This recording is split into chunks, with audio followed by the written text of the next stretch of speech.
Hello everyone, welcome to Education Rise. आज के इस वीडियो में हम पढ़ेंगे कक्षा 12 के लिए राजनीति विज्ञान का जो मॉडल प्रश्न पत्र है वो देखेंगे। इंपॉर्टेंट क्वेश्चंस हैं आपके एग्जाम के लिए, बहुत ही महत्वपूर्ण प्रश्न है और ये रहेगा अर्धवार्षिक परीक्षा 2021 के लिए। ठीक है, समय रहेगा 2 घंटे 45 मिनट का और पूर्णांक है आपका 48 नंबर का, यानी ये पेपर टोटल पूरा का पूरा 48 नंबर का रहेगा।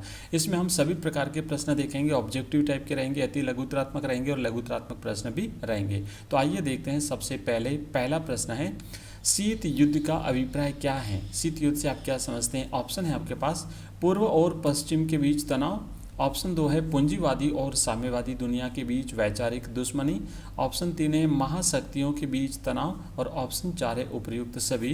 तो इसका सही जवाब रहेगा ऑप्शन 4 उपर्युक्त सभी। ठीक है, पूर्व और पश्चिम के बीच तनाव था और पूंजीवादी साम्यवादी दुनिया महाशक्तियों के बीच तनाव था, तो ये सभी कारण थे। शीत युद्ध से अभिप्राय था इसी से। दूसरा प्रश्न है, पहली बार परमाणु बम कहाँ फेंका गया था? ऑप्शन है नागासाकी, ऑप्शन 2 है हिरोशिमा, ऑप्शन 3 है टोक्यो और ऑप्शन 4 है हांगकांग। तो इसका सही जवाब रहेगा ऑप्शन 2 हिरोशिमा। हिरोशिमा पर 6 अगस्त 1945 को अमेरिका ने परमाणु बम फेंका था। हिरोशिमा जापान का एक शहर है और उसके बाद में नागासाकी पर 9 अगस्त 1942 को परमाणु बम फेंका गया था। उसके बाद में जो है वो जापान विश्व युद्ध से, दूसरे विश्व युद्ध से अपने आप को अलग कर लेता है और इसी के बाद विश्व युद्ध समाप्त हो जाता है। नेक्स्ट तीसरा प्रश्न हम यहाँ पर करेंगे, यूरोपीय संघ के गठन के लिए मॉन्ट्रियल संधि, ये थोड़ा सा मिसप्रिंट यहाँ पर हुई है, याद रखिएगा, ये मॉन्ट्रियल संधि है। मॉन्ट्रियल संधि पर कब हस्ताक्षर हुए थे? तो ऑप्शन 1 है 6 अगस्त 1976, 1 जुलाई 1999, ऑप्शन 3 है फरवरी 1992 और ऑप्शन 4 है मई 2004। तो इसका सही जवाब रहेगा फरवरी 1992 में, जो है फरवरी 1992 में मॉन्ट्रियल संधि पर हस्ताक्षर हुए थे और इस हस्ताक्षर होने के साथ ही यूरोपीय संघ का गठन हो चुका था। ठीक है, उसके साथ ही हो गया। चौथा प्रश्न है, दक्षिण पूर्व एशियाई राष्ट्रों का संगठन क्या कहलाता है? दक्षिण पूर्व एशियाई राष्ट्र, साउथ ईस्ट एशियन कंट्रीज। तो यहाँ पर इसका ऑप्शन 1 है आसियान, ऑप्शन 2 है सार्क, ऑप्शन 3 है नाटो और ऑप्शन 4 है सेंट्रो। तो इसका सही जवाब रहेगा ऑप्शन 1 आसियान जो है वो कहलाता है। नेक्स्ट पांचवा प्रश्न, विश्व व्यापार संगठन कब अस्तित्व में आया? ऑप्शन 1 1990 में, ऑप्शन 2 है 1995 में, ऑप्शन 3 है 1998 में और ऑप्शन 4 है 2000 में। तो इसका सही जवाब रहेगा ऑप्शन 1995, ऑप्शन 2 जो है वो इसका राइट है। 1995 में विश्व व्यापार संगठन जो है इसका को अस्तित्व में आया था 1995 में।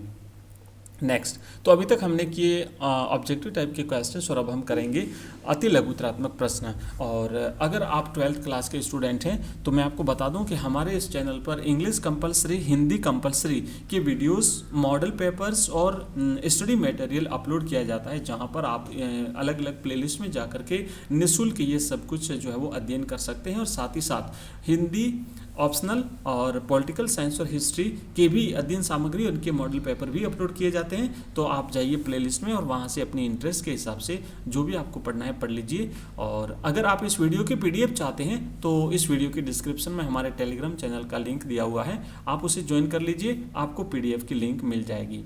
छठा प्रश्न है, चीन में साम्यवादी क्रांति कब और किसके नेतृत्व में हुई थी? तो चीन में साम्यवादी क्रांति 1949 में माओ के नेतृत्व में हुई थी। याद रखिएगा, चीन में साम्यवादी क्रांति की बात कही गई है तो 1949 में ये माओ के नेतृत्व में हुई थी।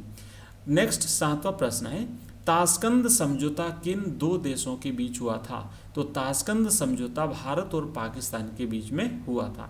आठवां प्रश्न है, नेपाल में देशव्यापी लोकतंत्र समर्थक प्रदर्शन कब हुए? अप्रैल 2006 में नेपाल में लोकतंत्र की स्थापना के लिए लोकतंत्र के समर्थन में देशव्यापी प्रदर्शन हुए थे। नेक्स्ट अगला प्रश्न हुआ है, एमनेस्टी इंटरनेशनल क्या है? तो एमनेस्टी इंटरनेशनल एक स्वयंसेवी संगठन है जो संपूर्ण विश्व में मानवाधिकारों की रक्षा के लिए चलाया गया अभियान है। ठीक है, याद रखिएगा, ये अंतर्राष्ट्रीय संगठन है, एक इंटरनेशनल है और ये स्वयंसेवी संगठन है, ये मानवाधिकारों की रक्षा के लिए काम करता है। ठीक है, एमनेस्टी इंटरनेशनल। श्रीलंका को स्वतंत्रता कब प्राप्त हुई थी? तो 1948 में श्रीलंका को स्वतंत्रता प्राप्त हुई थी। सिलोन के नाम से किस देश को जाना जाता है? श्रीलंका को सिलोन के नाम से जाना जाता है। श्रीलंका की राजनीति पर किस समुदाय का दबदबा है? तो श्रीलंका की राजनीति पर सिंहली समुदाय का दबदबा है। ठीक है, सिंहली जो वहाँ के मूल निवासी हैं श्रीलंका के, उस समुदाय का दबदबा श्रीलंका की राजनीति में है। नेक्स्ट 18वां प्रश्न, किस वर्ष भारत सरकार श्रीलंका के तमिल मसले में प्रत्यक्ष रूप से सम्मिलित हो गई थी? तो सन 1987 में भारत सरकार श्रीलंका के तमिल मसले पर प्रत्यक्ष रूप से उसमें सम्मिलित हो गई थी। नेक्स्ट 19वां प्रश्न है, भारत द्वारा शांति सेना किस देश में भेजी गई? तो भारत द्वारा श्रीलंका में शांति सेना भेजी गई थी। और अगला 20वां प्रश्न है, सियाचिन की समस्या किन किन देशों के बीच में मतभेद का कारण है? सियाचिन की समस्या भारत और पाकिस्तान के बीच में मतभेद का प्रमुख कारण है।